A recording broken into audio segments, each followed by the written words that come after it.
had such bad track wind at Chaconi's last night. I would try to get all my farts out in the toilet and I couldn't. And then I was like, oh, I'm going to go out for a cigarette. And like, this guy came up and asked me for a roll up. And I, it literally sounded like, like, fuck. Vuvuzela. Oh my God. Boo-boo I don't know about me. I don't know about you, sorry. I don't know about me. Showers in the morning. My brain's not ready yet. Yeah, trust. But I don't know, I think a lot of girls have probably done this, but I've trained myself. I can fart silently every time. I think had I not had 2 picantes and half a bottle of wine, I probably, because I can squeeze them out quite quiet. I mean... Yeah, you control it, innit? Yeah, you can do a little like... like put the silencer on. Yeah. Just waiting for them to go to sleep. So but I couldn't. Also, I think it's because I was shook off because the guy that come up and asked me was like, can I roll myself a cigarette? You can roll your trousers down to cover your bloody ankles. What you can do. Oh no. Was it a skinny jeans guy with no socks and loafers? It was like hi, excuse me, it's so sorry to ask. You mind if I like roll myself a cigarette? You got money, Sebastian. I always call Sebastian. Seb. Yeah. Fucking Seb. God damn it. Chaconi's was so funny though, because the girl that come and took our order just absolutely fucking cooked the order so bad. It was so bad. She like put through 2 salads, one of them like massive, and then 2 plates of the same pasta. I ordered crab linguine and a sea bream, yeah. So I got the crab linguine. Posh order, babe. Come on, it's 50% off. Well, there we go. May as well. Buy one, get one free. And then, yeah, so like all the wrong food came out and then she was like, oh, you ordered this, right? And I'm like, not even a little bit. But obviously I'm not going to kick up a fuss because I used to be a server, so whatever. Of course. So she was like, oh my God, sorry, I'll get your sea bream. So we're like, I've just been eating little bits of everyone's and everybody's finished. And then like, as they're clearing the plates, this massive fucking sea bream just comes out. And I was like, I'm sorry, I'm not about to eat a whole fish. Yeah. When everybody's done eating. And I'm sure you're probably full of all the picky plates. Exactly. I've been like having a bit of pasta and stuff like that. And like picky tea. Yeah, I've had a little picky bits of tea. But I just said, I'm really sorry. And because I even felt like a prick, but I was like, can you eat it? Like if I turn it away, can you go and eat that? Do you mind? Do you mind going in the back and eating this so I don't feel bad? Fish. But I was like, I'm sorry, I'm not about to eat a whole ass fish. Yeah, well, everyone's there like digesting their meal already. It's like stinking with no sides, just a fish on its own with a bit of lemon. Did it have a head? Head and everything. It was huge. But the guy, because she fucked up the order, she was like, no, I'm really sorry. And I tried to ask the kitchen to do it quick, but I think they must have been pissed off with her because half of the food got sent back. But they gave us lots of free limoncello, so. There we go. I don't like that stuff. It tastes like medicine. Really? No, I love limoncello. I'm not about it. I think I like it because it tastes like solvents. Takes you back to your youth. Tastes like glue. Takes you back to being young. Oh, to be young again. Yeah, the good old days. Oh. So yeah, happy birthday to your sister. Happy birthday, Jill. Ooh, happy birthday, babe. How old was she? 30? 36. Oh. She's 30. Looking young. Yeah, she looks good, yeah. No, I'm 30. She's like, okay, 5-6 years older than me. But yeah, she looks good. She looked good though. She did. She looked good. But she was even saying that, yeah, she was like, 36, you know, when am I going to grow up? I was like... That's how it ain't gonna happen. Yeah, I do think like one day will it click and I'll like get, Will it click? will I get adulthood? But I'm like, nah. I don't think so. No. But I think it's good to be silly anyway. Yeah, I think I'm gonna be like one of those goofy like 70-year-old women. Yeah, because I think if there was a point that I came in and you wasn't doing your popping and locking dancing, that would be a fucking sad day. Yeah, right. Like, oh no, I'm too grown up for that. Yeah, that's never going to happen. Never. Also, I just think, like, you and my sister are quite similar in the sense that you're both just, like, goons. Like... Goon squad. Yeah. I would, like, even, like, you, like, singing to yourself and stuff like that. My sister does that around the house. I wake up in the morning sometimes, I can hear her singing to the cats. I'm just like... Me and Jill need to hang out more. Yeah, it's adorable. Oh, my goodness. Oh, so what else has been going on? You had a gig this week, didn't you? Sorry. Sorry. Yes, I did.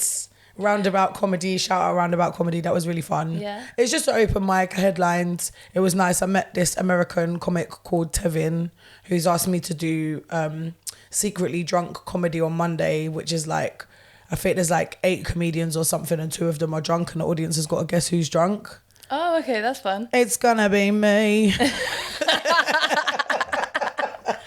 I already done told him. Yeah, I already yes, done told Justin. him. Yeah. Let's go. That would be brilliant. Yeah. Because you can do a drunk set and still smash it. Well, last time I did a set drunk, it did not go very well because I got coquisha. Did ya? Yeah. At least you got something to blame it on. Yeah. I was like, I was drunk. I need help. I try not to do that because... What do you do? Just like slam some shots before you get on, or do you like progressively get drunk through the night and then just find yourself on stage? I've only been like actually pissed once on stage. Well, no, twice, but the other time was at a squat event, so I was more than pissed. But no, I've only been like properly drunk. I just was drinking before, didn't realise how drunk I was. That I was like, I'm calm, like I'm calm, I've got this. And then the spotlight's on you and you're like... I was just being bare gassed and like not doing my set, trying to do crowd work that was flopping. But even in my head, I'm like, my set is crushing tonight. And then I watched it back and I was like, oh boy, that is embarrassing. I was like dancing. Like, who do you think you are, girl? You're not Dave Chappelle, like, you're chill. a superstar. Yeah, well... Not really, but yeah. So yeah, the gig was good. Other than that, we've just been chilling and working, innit? Yeah, I've just been working. Talk about that storm this morning though. I got woken up by the thunder and I swear to God, I was like, I can't remember the last time I heard thunder that rolled that crazy and that long. I swear it rolled for like 20 seconds. Yeah, it was like, really, and it was like proper rumbling as well. I'm not gonna lie though, just being snug as a bug in a rug with that going on outside. I love being in bed when there's a storm. I love a storm anyway. Yeah. It's just like, it's hot, innit? Yeah. There's electric in the air. Storms are sexy. Storms are sexy They are fucking so sexy. Yeah. But yeah, just like being indoors and being all like, oh, you get all excited, Yeah. don't you? And being all cozy, especially when you got animals, because all the animals, like, they just come to you and they want to be scared. saved. Yeah, and it's like, oh, I'll protect you. You were scared, weren't you, Mills? Mill Jr. was terrified, but Maggie didn't give a shit. She just slept through the whole thing. I don't think she even woke up. Bless her. That's because Maggie's such a brute. She is a big Mildred's brute. just a little baby. You're a baby, Mildred. So we want to talk about favourite films because I've been going down... So when I went up to Worcester, Lewis, who I go and see in Worcester, is my friend. He has a really cool thing where basically he asked his customers to write him a list of their favourite movies. So he just has like all these like lists of movies. That's so sick. Yeah, it's so sick. And when I went there was this really nice guy called Ben Getting Tattooed, and he had this like I think Lou only asked him for like 10, but he went in, this guy, yeah. Yes, and it was genres. It was all gangster, like old gangster movies and like cult classics like that. Yeah. And there was like 50 of them on there, and I was going down the list, and I'd seen a fair chunk of them, but some of them I hadn't seen, so I was like making notes, like I've got to watch this, I've got to watch this. But there were some absolute bangers on there, and it made me want to rewatch some. So the other day I rewatched my favourite movie, True Romance. Oh. So good. Is it White Boy Day? It ain't White Boy Day, is it? Big up Drexel. Yeah, Drexel's a fucking one of the best characters in the whole movie. Gary Oldman is such a don in that. Legend. Yeah. And like, who better to play Drexel? Yeah. It ain't White Boy Day. Is it White Boy Day? It's so good.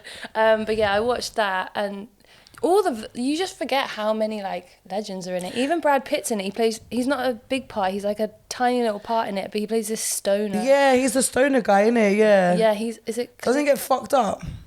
He's just literally getting high on the sofa the whole time. Yeah. But the big mafia guys... Oh yeah, he's like the roommate and the mafia guys when they come in. He's Lulu like... Boyle's guys come over. And my favourite scene in it is, what's the guy who plays Tony Soprano called again?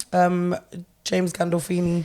James Gandolfini's in it. He's one of like Lulu Boyle's... scary in it. I know. Yeah, that scene is so sick it's though. really good. I know it's problematic for me to say that scene so, but it's like because also he says it himself. He's like, "You got a heart, kid," and you're like, "Yeah, you do, girl." You're like, to the end. Yeah, it's like you done got fucked up, but she held her own still. When she starts cackling in the bathtub, when she gets thrown through the glass screen, you're just like, I fucking love you, bitch. Patricia Arquette is just absolutely phenomenal in that film. Yeah. And she is so gorgeous. Oh my God, her outfits, her hair, everything. I'm like, oh, Alabama. You know, when they're on their way to Hollywood and they're driving, and you know when they stop off and they're in the phone box. Oh my God. That outfit is iconic. Literally, and that scene, I just feel like was a sexual awakening for me when I watched it when I was a kid. I want to be fucked in a phone box on the side of the dirt road. I was like, I don't know if I want to be fucked by him or her. I'm not sure. Both. Yeah. But that scene is very, very iconic. And that whole film is just like, obviously, there's a lot of like problematic bits. Life is problematic. Exactly. Things are not black and white anyway. But that's the sort of love I want. Do you know what I'm saying? The Clarence Alabama love. Yeah. You know? Yeah, because that's like beyond ride or die. Yeah, I'm an all or nothing chick. So when I watched that movie, I was just like, yeah. That or nothing. Yeah, exactly. Yeah, for real. Exactly. There are so many other good movies though that are kind of like of that genre, aren't there? Heathers is another amazing film. Yeah, I love Heathers. Yeah, Heathers is great. Just like visually, like it just looks so good. And that's got what's his name in it? Who's also in? Yeah, Christian Slater. That's it, yeah. Big up Christian Slater. Yeah, he's a fucking G. Yeah, really even in movies. Interview with a Vampire, he's the guy doing the interview. Aurora was talking to me about this movie yesterday. That's really weird you brought it up. I haven't seen that. You've not seen Interview with a Vampire? No, I haven't. Because there's loads of... I've seen a lot of a lot of movies, but then there's a lot of movies I haven't seen. Yeah, I'm the same, because there's some films that are really bait that like they either weren't on TV or my mum didn't have them on video, and I just haven't watched them because they're not on like streaming services now. Obviously, that's where you watch like a lot of things. And also, I'm not one of those people that'll be like, oh my God, you like... You can just see it, innit? It's fine. Yeah. It's not, the films are not going anywhere. They're out. Like, it's fine. Exactly. But you would when love people put too much hype over something as well, it puts me off. I'm so like that. That's like with music, TV, movies, anything. If even places, going places. If everyone's on it, I'm like, oh, drop me out. Yeah, innit? Which I feel like is obviously intrinsically hipster, but... It's even, I'm not even gonna lie, that's even what happened. I think so. I'm a goth. Yeah, you're a goth. I'm a something. Chimo. No, because you know what? That actually happened to me with Breaking Bad. I haven't watched it. Have you not watched it? Yeah, no, I've watched it, Rob. Right. Cameraman, weren't we talking about this the other day? We were talking about this the other day. I haven't seen it because he was saying to me, have you not seen Breaking Bad? And I was like, no. I'm sorry, because everyone was just frothing too hard. No, wait, no. I take back everything that I've said. I thought you were talking about Prison Break. Oh. My bad. I have seen Breaking Bad. What are you on about? I love it.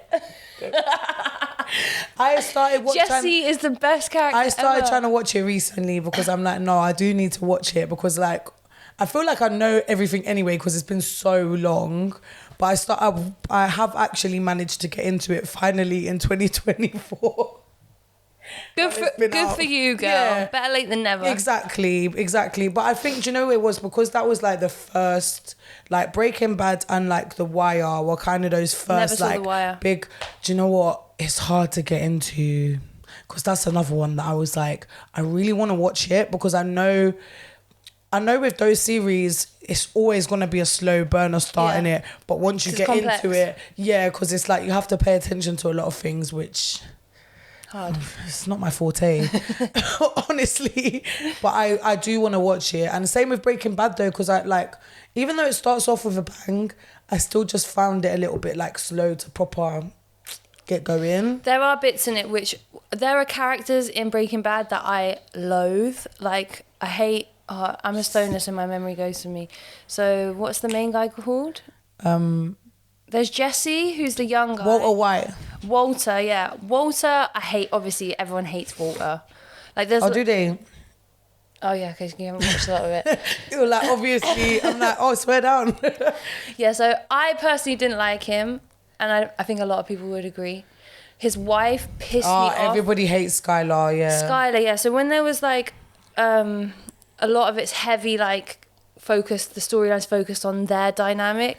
I got a little bit bored with that. Yeah. But in general, I fucking loved it. Like, I love Jesse. I love the cop, the brother-in-law. Yeah. He's smarmy guy. dick. Yeah. He's an amazing actor. He's good in everything he's in. You've got to have a character you love to loathe, but also like you have to enjoy watching them. Yeah, because whereas like it's like, Skylar annoyed me. I think that like it's good to have those characters where it's like you can appreciate also the complexity of even playing that character. Like it takes someone very talented to play someone that's you loathe, but you're like, fuck, they're good.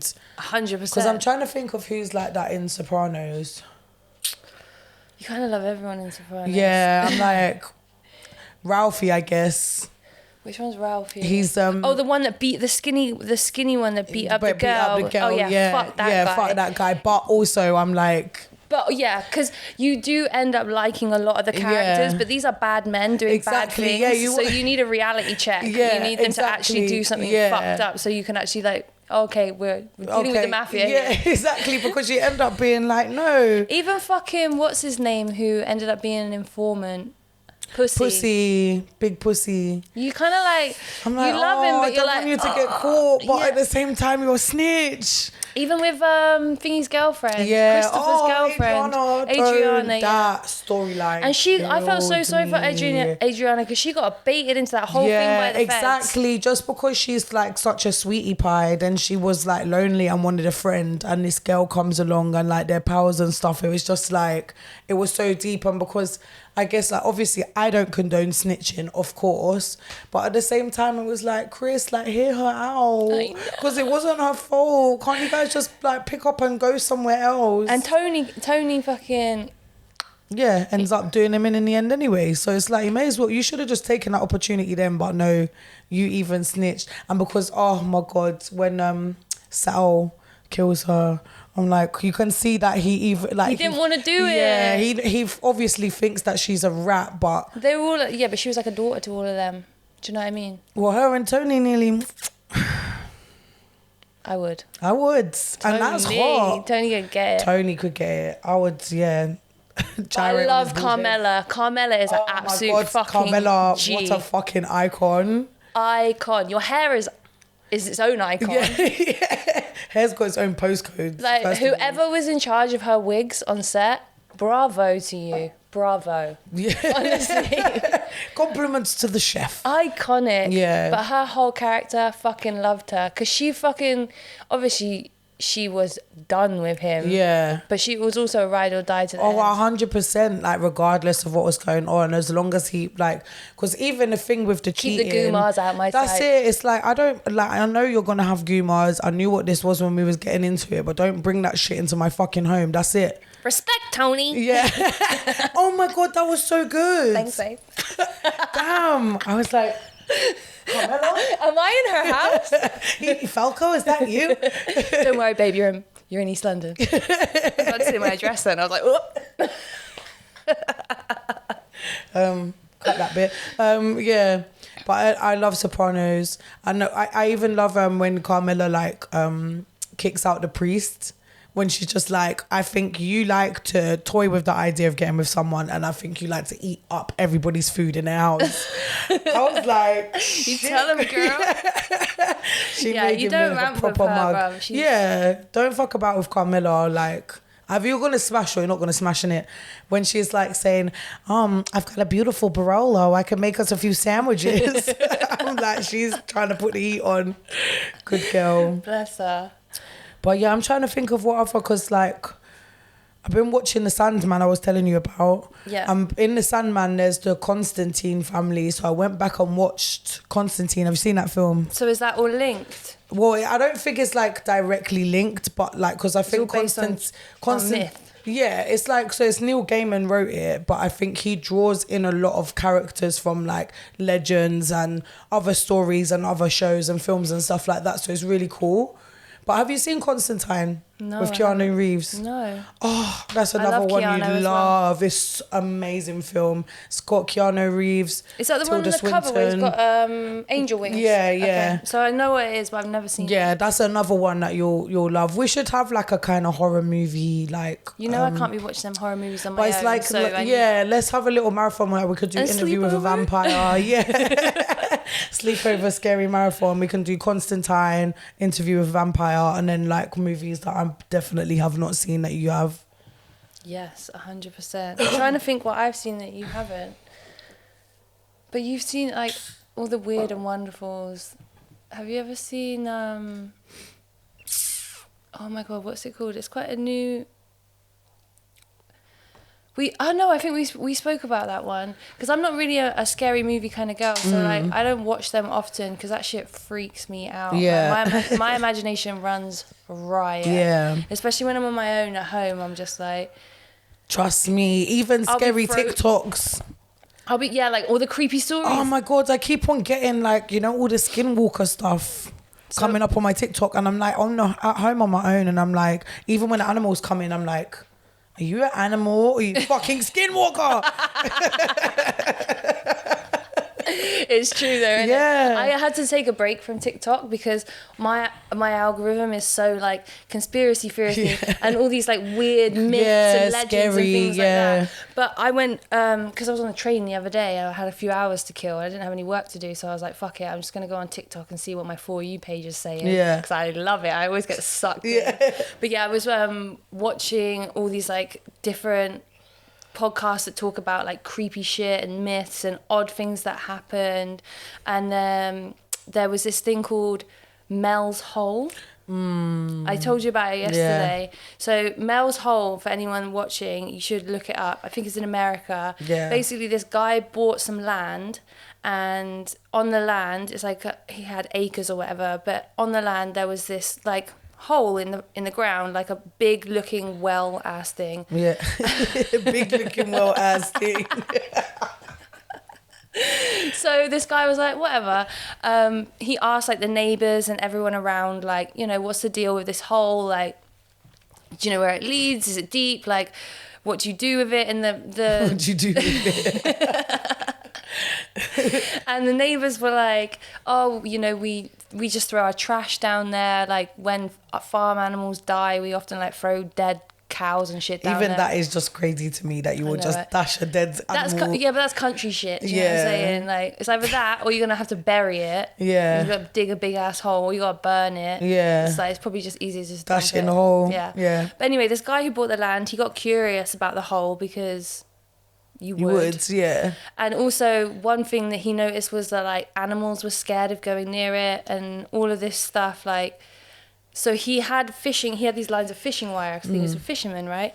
And each line is like 500, like 5,000 meters or yards or whatever. Yeah. So he drops one down and it doesn't hit the bottom. So then he ties another one and doesn't hit the bottom. And he keeps doing this again and again and again until he's realized that he's used like over, don't quote me on this, but a fuck ton of fishing wire. Over a fuck ton. It's a great unit of measurement. Okay, so we might have to do cameraman, can you research the Luke, can you research the deepest bit of the ocean that we know about? But basically yes, okay. But how far down is that? I think it's like he had Bigger than used Everest. Yeah, so he had basically used enough wire, fishing line, to go down and it still hadn't hit the bottom, that it was now deeper than this Mariana's Trench. Is that what it's called? Yeah. Yeah, deeper than that, which is like the deepest thing in the ocean that we know about. And he was like, this is fucking weird. And then he like gave up because he was like, whatever. Because you get bored. Yeah. But then his dog passed away. This is where it gets strange. Because his dog passed away. And again, it's country mentality, I'm guessing. He threw his dog in the hole. Jesus Christ on a bike. Yeah, personally wouldn't do that, but whatever. But he threw his dead dog into the hole, and then he says that the next day when he woke up, his dog was sat on the porch alive, waiting for him. No, thank you. That dog can go straight back in that hole, quite frankly. Sorry, I would like... But come on, like hypothetically, if it was your dog and it came back alive, you wouldn't be like, I don't trust you. You'd be like, oh, my dog's back. You'd think it was creepy, but you wouldn't be like, this isn't you, Mildred. This is... I would. Would you? I watched enough scary movies in my time. I have not. I'd be like, Mildred, you're back. First of all, like, no offense, but like, even putting all the fishing wire and everything down the hole is just like... That is some you gotta think though, this is some white people shit. Yeah, but this is also country white people, bruv. They have limited things that they can do. So when the chores are done and the chickens have been fed, what are you gonna do? You're gonna go and put some fucking fishing wire. What, down a spooky hole that animals will not go near? Hell no, I'm not. Because even still, it's like, what if you put all that string down there and something climbs up to prayer? You just bring in. Okay, I didn't even think about that. Do you know what I mean? That's what I mean. Of like, every time I watch a scary movie, I'm like, why are you going in a dark basement where the light don't work? And you can hear things are moving and are shaking down there. Yeah. Like, there's always these things I'm like, you lot want to be cursed. You are looking to get bodied. I don't understand why. Like, for me, if it was like, oh, a massive hole that nobody knows why it's there or how deep it is, and animals will not go near it, cool. Let me throw a ladder down. And let whatever's down there just come up and say hello. And then, especially if I lobbed my dead dog down there and I woke up the next morning, the dog was sitting on my porch, I'm moving. Like, I'm moving. what are you doing? Even if it was Reg, sorry. I probably wouldn't buy land with a spooky hole on it. This is exactly my thought process. Do you know what I mean? If something has like a history of like cursed lands or Indian haunted burial grounds. Yeah, like ancient burial grounds, spooky man-made holes. Because it's also, just side note, this is a man-made hole. It's not like a crater in the earth. And that's the baddest breed of them all. Maybe it goes, my theory, if you ask me, is it probably goes down into some like deep underground military base. I feel like it's some CIA-ish. Yeah, some underground city. I was about to say Route 52, but I meant Area 51. Area 51, you mean? Route 52. You're mixing up Route 66 with Area 51, and you got it completely wrong. Fuck's sake. We're never doing another one of these in the morning. Right. Yeah, it reminds, it's some Area 51 bullshit. I feel like, because even I did like a little bit of reading about it yesterday. About Area 51? No, about the big hole. Oh, about Mel's hole? Yeah. Mel's hole. Rough name. Poor Mel. Rough name. Big old black hole. But I was doing a bit of reading about it, and it's like, everything unexplained. Cool. Then somebody else can find out the explanation. I'm not trying to find out why it's unexplained. Like you say, I wouldn't even buy the land in the first place. And that's why I just think, people out here trying to get bodied. So if we were like walking through the forest and we found this like, you know, like a doorway that goes into a mound of land, and it's just like it's obviously like this underground thing or like this abandoned something. You going in? You're not going in? Hell no. It can stay as something. Yeah. Because like... I agree, I'm not going in. Nah. Like I'll sit out here and smoke a zoot while you go in. Yeah, exactly. If there's some adventurer... Yeah, if there's some adventurous adventurer that wants to go... Because obviously I'm nosy. Like, I want to know. But I'm not trying to be the first to find out. Because then what if you open... Because it's even like when you see in movies, like, people find a scary ass book and they're like, let me read a passage. And it's like, are you What, like in Harry dumb? Potter? Not like in... Have you seen... Oh, you don't watch scary films, but have you seen the new... fuck's sake. What is it? What's that film with Bruce Campbell?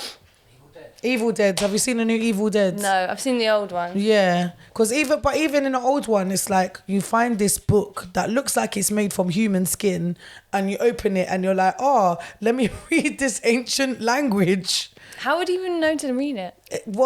And the fact that you can even pronounce the things shows you that it's spooky in the first place, and something's trying to climb out of there. Do you know what I mean? Have you ever done like a Ouija board or anything like that? Yeah. Seances? Yeah. When I was younger. Kid, when I was younger. Did anything happen that put you on? Not really. I think the only time things happened is when somebody was blatantly pushing the thing. Yeah. Like, Of and course. I'm like, And it's that herd mentality, innit? When everyone gets scared together, it's like the fear goes through you. oh, So yeah. oh my God. But nothing like, I've never really had anything like too ghostly happen to me, to be honest. I would love for some ghostly thing to happen because I love all that paranormal stuff, but nothing personally that I can be like, oh my God, this is Illuminati confirmed, you know what I mean? Yeah. Have you had anything ghostly happen?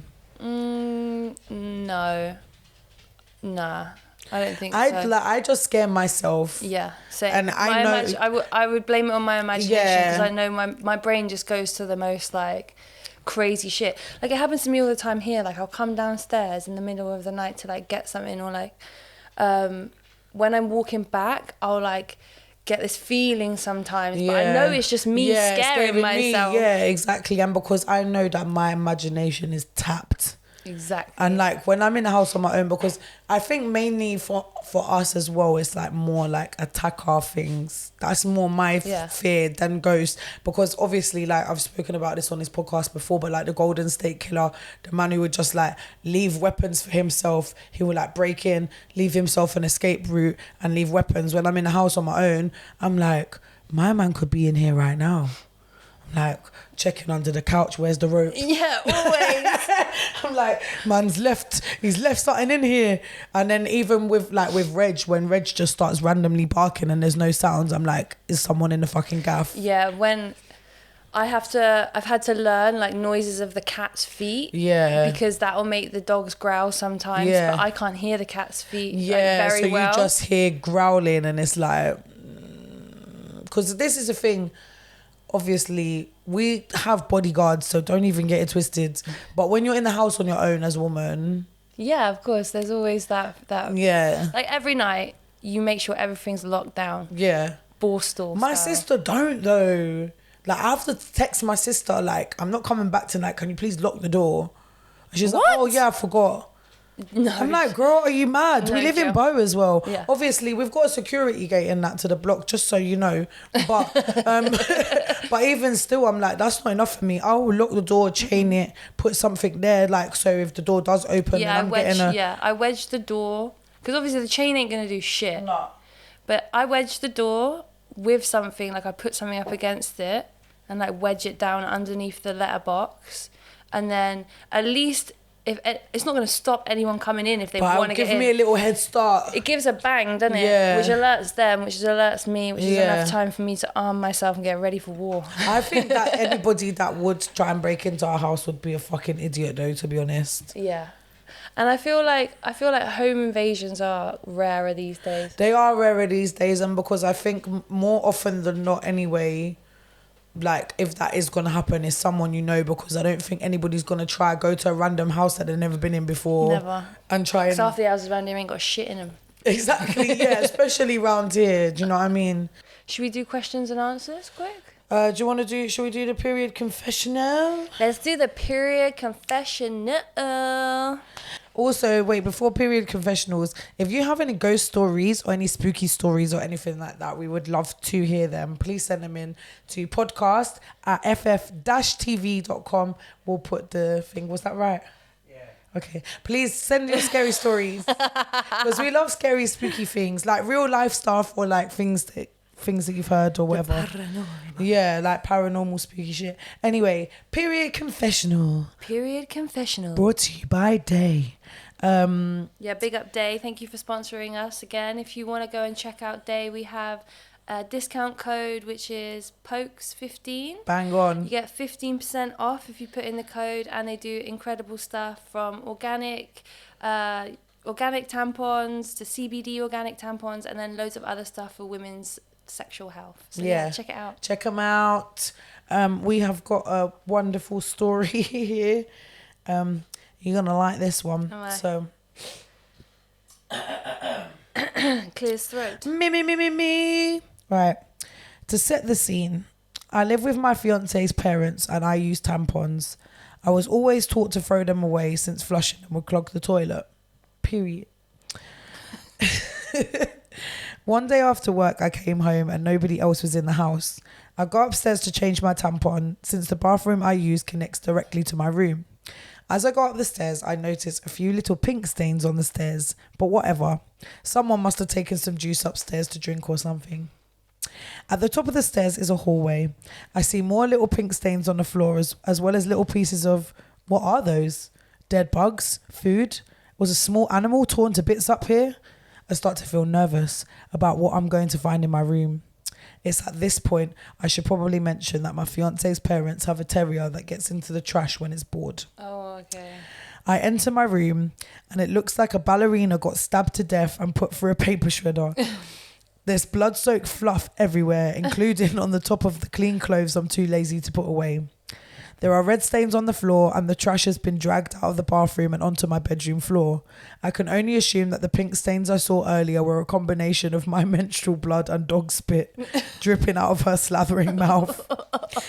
I freak out, start to clean up the mess, and then I hear my father-in-law walk in the front door, home from work early. Oh no.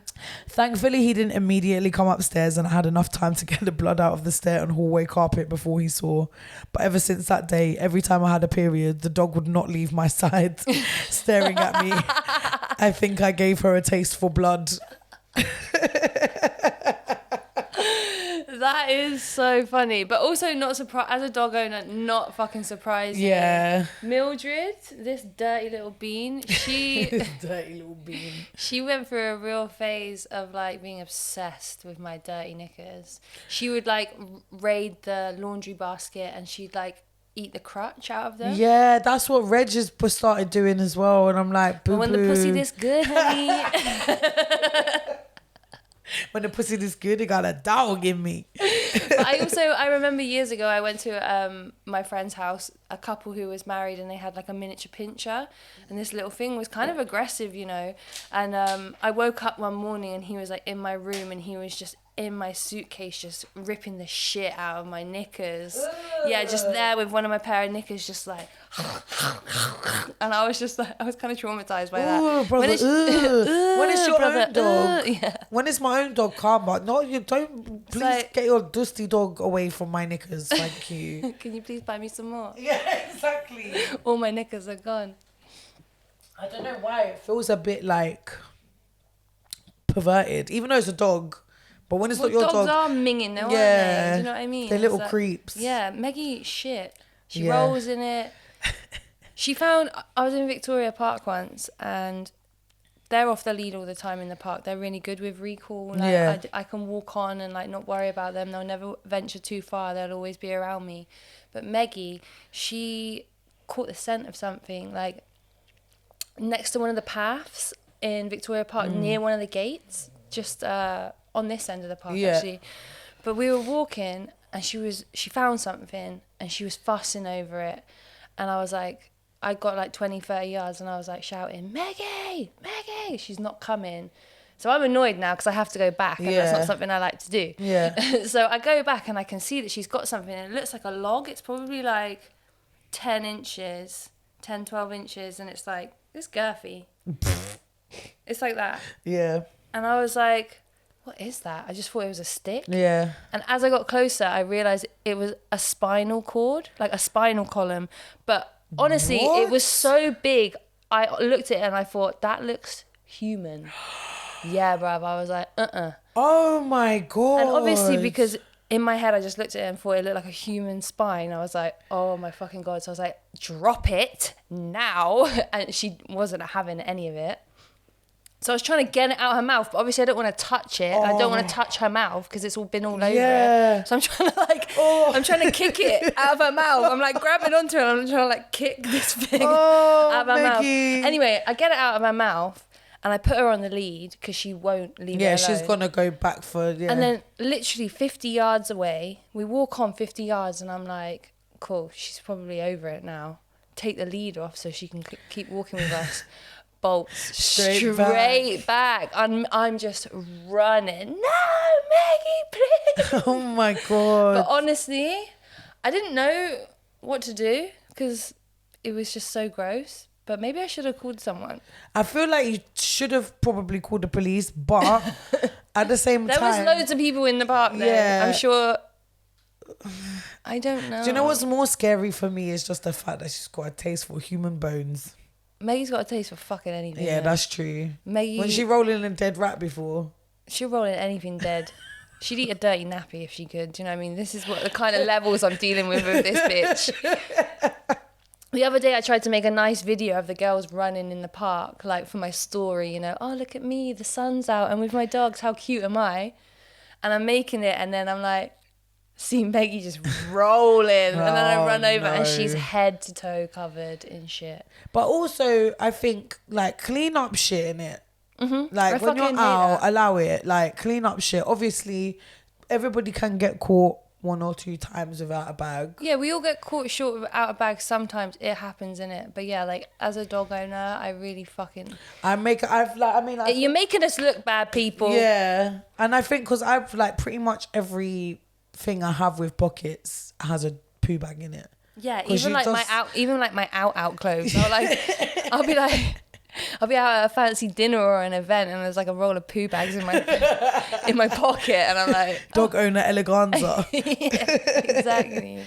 That story was fucking amazing though. Incredible. That is so funny. That is really, really hilarious. But even though it was embarrassing, and I'm sure like it was, some stains were seen by the in-laws, like that's a funny story that you can tell your friends. And I don't think that was too bad as well. The comic relief that animals bring, you know. Yeah, they're just so wholesome and cute. Yeah. Yeah, and also fucking rank, but so rank. So rank. Right, questions, answers time? Yes. Give me questions, give me answers. So, this is for you. Okay. Hit me with And it. partially for me, but yeah. Grace, you've mentioned being ADHD before and having hyperfixations. I myself am an autistic/ADHD girly and find hearing about others' hyperfixations so fascinating. Would you mind sharing your current hyperfixations? For example, food, the TV series, a new artistic craft, etc. And Jen, if you can relate as well, I'd love to hear yours too. Yes, absolutely. So one of my oldest and bestest friends is like very ADHD, like has had it was diagnosed at a young age and has been through all the trials and tribulations of kind of working out how to maneuver through the world with ADHD. I have never been diagnosed by a doctor having ADHD, but I've had therapists tell me that I probably have it, and I've had people who have it, who I spend lots of time with, saying I definitely, I don't know, maybe have some kind of ADHD tendencies, but I definitely I have an issue with, what's it called? Paying attention? Case in point, folks. I find it hard to concentrate unless I either can concentrate and I'm all in, pin focus, or I'm like falling all over apart the show. at the seams. You know, the bloodborne pathogen test yesterday that we did, case in point. It's like I'm a tattooer and I've been tattooing for fucking years, and I know all the questions and answers to these things, but just in the test format and like not being able to like lock in and focus because I really can't be asked. I'm just like falling apart. But then you started liking it though, and then you were like, I did start getting into it. Yeah, you were like 88.8%. No, yeah, 88.8%. So good, but yeah, my hyperfixations.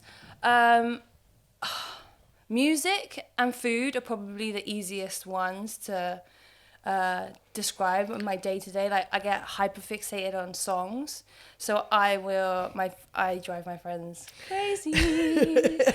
But I will listen to, if a song gets me, if it gets locked in and it moves my soul, then I will rust it out until it is dead. Same with food.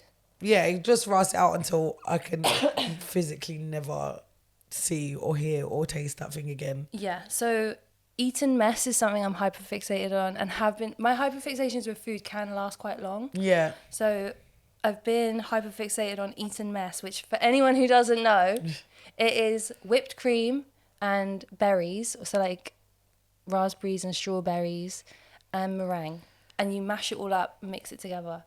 Banging. Banging. I think about it every day. And I probably have it every other day. Yeah. So that's a big hyperfixation I have at the moment. I went through a massive Ugh, I don't know if I can talk about this. Is that the burger? Okay, so 2023, I went to Frankfurt and let me actually clear my throat for this because it might make me feel sick. And I don't want to have like a frog in my throat. But 2023, I worked Gods of Ink, which is an incredible tattoo convention put on by Mickey Violetto. Anyway, I was there. The reason it's so great is because like tattoo royalty, and that sounds snobbish and elitist, and I don't mean it in that way, but I just mean like the best tattooers in the world and the pillars of tattoo society all go to this convention. And who've shaped the actual tattoo world, like, exactly. Heavy hitters. So I had the honour of working it, and I was in a room with some of the greats, and through my friend Norm, I met a lot of the boys, they're all men. I met a lot of the guys from the West Coast, so I'm like Big Sleeps and people like that, and they were all in this room, and I ended up getting to meet Jose Lopez, who is a huge pillar in tattoo society and a huge pillar in like Chicano tattooing. And he has studios all around the world called Lowrider Tattoos. A lot of people know those studios. Anyway, we're all hanging out at one of the bars afterwards, like a big group of us, and Jose Lopez's brother Steven, shout out Steven, nicest fucking guy, just an absolute sweetheart, really helpful and accommodating person. Anyway, we were all out there, like the guys are smoking, because these are full up grown ass men with kids and shit. The boys. The guys are outside, we're all hanging out, I'm smoking a spliff, they're all smoking their cigars, everyone's having a drink, having a good time. And then we're all a bit hungry, but no one really wants to go anywhere. So Steven ends up ordering us Five Guys burgers. Yeah.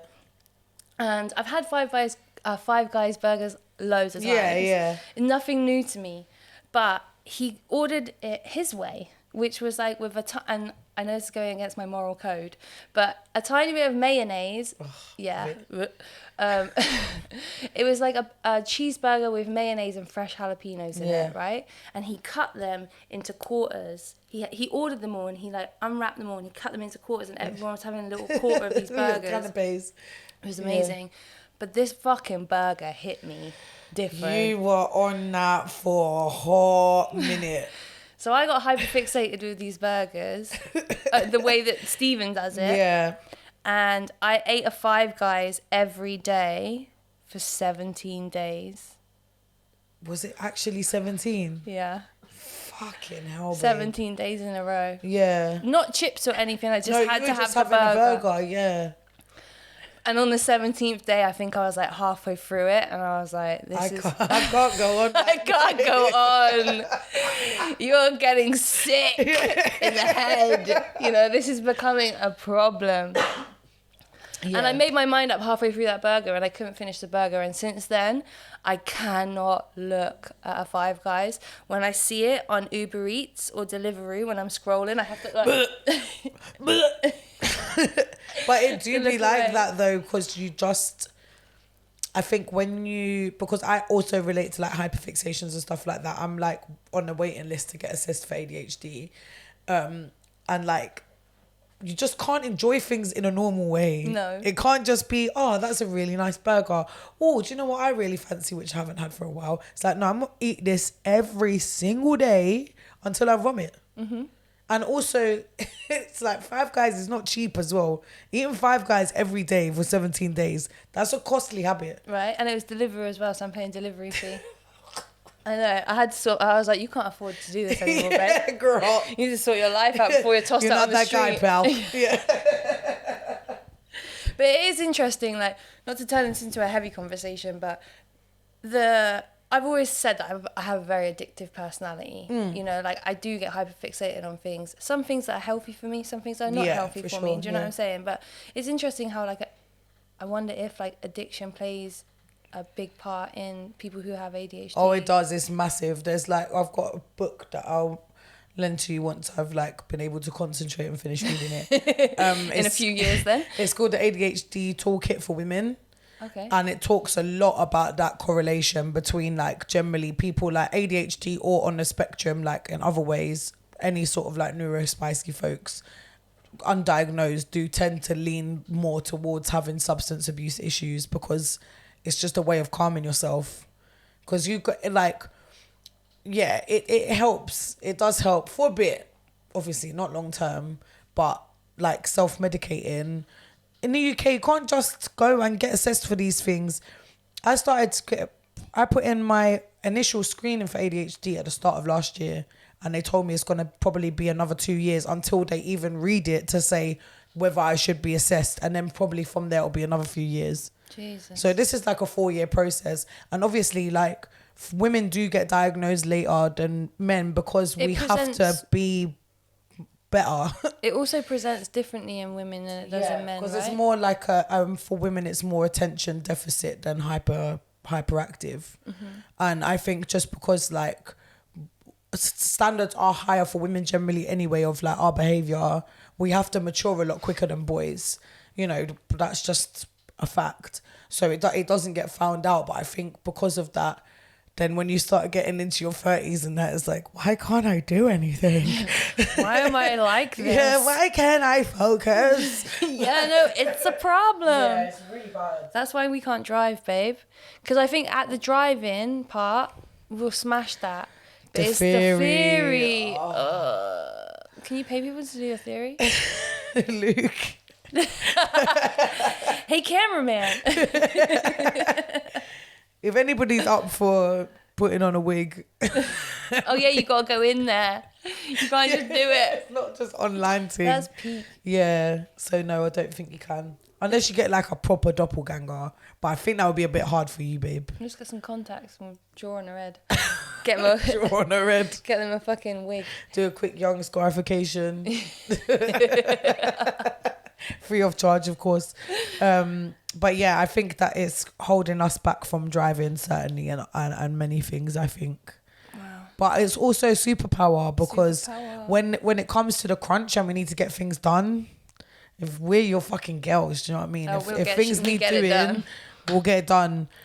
Very close to the deadline of when it needs to be done, but it will be done. It will be done tenfold. So, and then is there any questions for you? This one is, I think it's for you again. Oh, it's for both of us. You can read everyone. Just the end thing. Oh. Which one? This one? The one right at the bottom. Oh, okay. Okay, next question. Would love for you to both share the stories behind your tattoos. If it's too personal, I totally understand. Tell us about your tats, Jen. My tats. So I got like is it peony or peony? What, potato, I say potato? I say peony, but somebody was like, it's not peony, it's peony, and I was like, I don't think it is. That don't sound right to me. That sounds like a posh person's name. It's a beautiful flower. Yeah, I've got a peony on my shoulder. That's because my mum's got lots of peony tattoos. And I wanted to get something for my mum, but I didn't want to just get like my mum. I love the fact that your family are so tatted up. Yeah. And because for anyone around East London, there's an incredible guy called Yeshe who has a studio called Dharma. I know that it's unfortunately closing down in June. Yeah, but sadly. I'm sure that he'll have another space. But Yeshe's an incredible tattooer. He's amazing. He's tattooed so many of your family members. Yeah, yeah. And it's a nice link for us as well because I used to work with him years ago in a different tattoo studio before we had our own studios. And yeah, I think he's a lovely guy. Such a babe. And if you want really beautiful like Japanese work and stuff like that, he's just amazing, and he's quick as well. He's very, very quick, but it's just beautiful. But regardless of like the meaning of the design, just the fact that like you and your family, like your mum and your stepdad and your sister all have tattoos from him, and it like brings you together, it connects you, and it's also connects the community in East London as well. Like I just really love that. Yeah, because there's quite a few, like when you're walking around you can see, like even with Lucia as well, like her dot work, when you're walking around you can see, oh, that's a Yeshe, that's a Lucia, that's a Grace, like, I think because obviously we're all kind of like East London tattoo community, it's nice when you see up for tattooed people, you're like, oh Yeah, I love it. yeah, I think you went to Dharma, I think you went to Fem. Like, it's nice to also see local people getting tattooed by local artists. Yeah. You know? And I'm so thankful for all the people that come and travel to get tattooed by me. But I really love it when I can, like, people from where, just around here. Yeah. You know? Because it's like, oh, you found me and you like my work. Exactly. You know? And like you say, it does really like bring the community together. And I think that's like just such an amazing part of tattooing anyway. It's just the fact of like, you know, obviously people throughout time have used it as a way to be like, oh, you're like my family, you're my kin, you're my tribe or whatever. And I think it does still do that to this day as well, you know, of like bringing 100%. people together for sure. For sure. Yeah. As far as my tattoos, like, I think some have personal meaning to me. You know, like I've got a memorial tattoo for Norm on my neck. I've got this, which her and Anthony did for me, which is an M and an F, which stands for all of the babies, like Morpheus, Meggie, Mildred, and Frog. Yeah. All my animals. So those are very important to me. And then I have little, you know, silly ones from friends and my mum and my sister and my dad's names. They're obviously like important to me and things that I just always wanted. But I think the majority of my tattoos are just things that I liked from either artists that I admired or just friends that I loved and wanted to get tattooed by, you know?